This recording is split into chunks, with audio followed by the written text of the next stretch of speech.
Hello friends, it's Phil, and look, I just thought I'd give you a little insight into the lawn that was, well, we started 4 days ago, 3 days ago, 3 days ago, Friday. So keep in mind that this is a lawn renovation, and particularly what we're doing is we're putting in some new grass. That's the most important thing we're doing. So if you caught the previous video, which I think is about 3 videos back now, you would have seen a bit of an insight into what had been done in order to aid the irrigation of the lawn. But look, what I really wanted to show you was how quickly a lawn in July can actually recover if it's regularly watered. And this is being, I think, watered twice a day. I'm actually going to be here today, so I'm going to move the sprinkler around to make sure everything gets a good soaking. And actually, with the temperatures we've got, I reckon we'll get germination within 7 to 10 days. I hope. Can't guarantee anything, but I hope.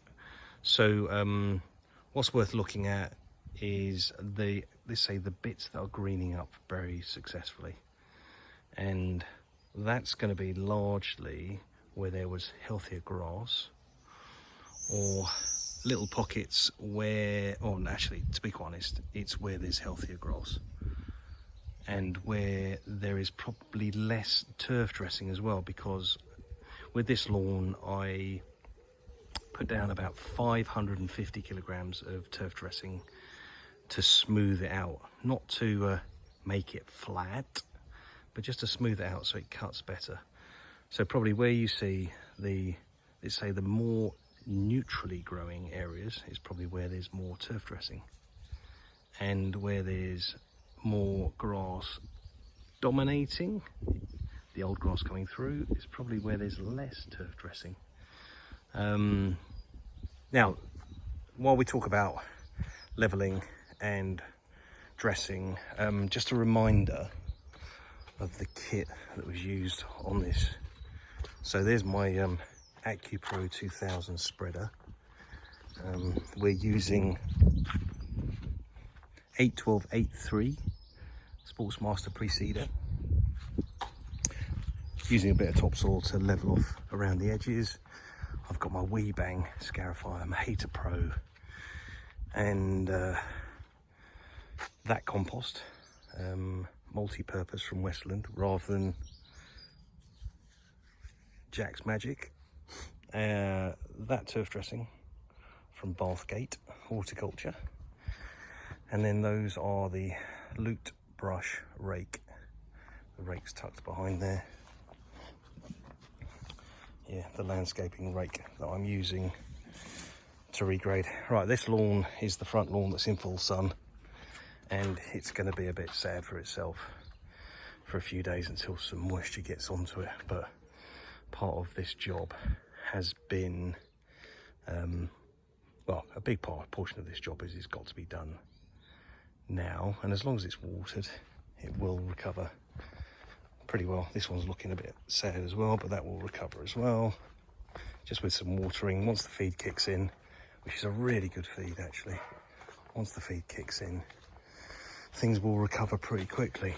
Here's a good example.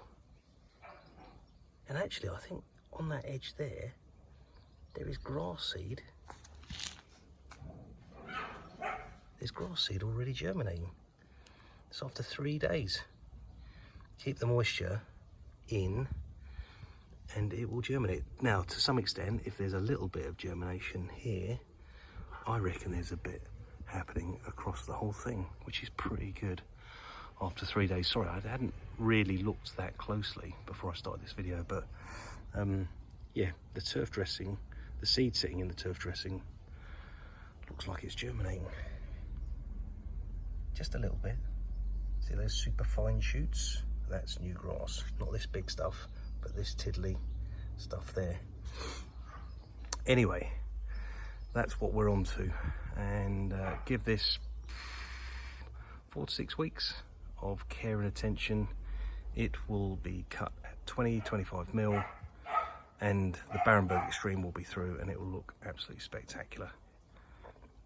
There might be the odd patch that struggles to grow, but I'm hoping the wetting agent will kick in and help things progress along. Anyway, that's only day 3, so that's 3 days after extensively double scarifying, 14mm cut, and dressed with 70-30 turf dressing and overseeded, and then dressed off with some compost, of which you can't see now because it's all there, it's all down, it's all bedding in.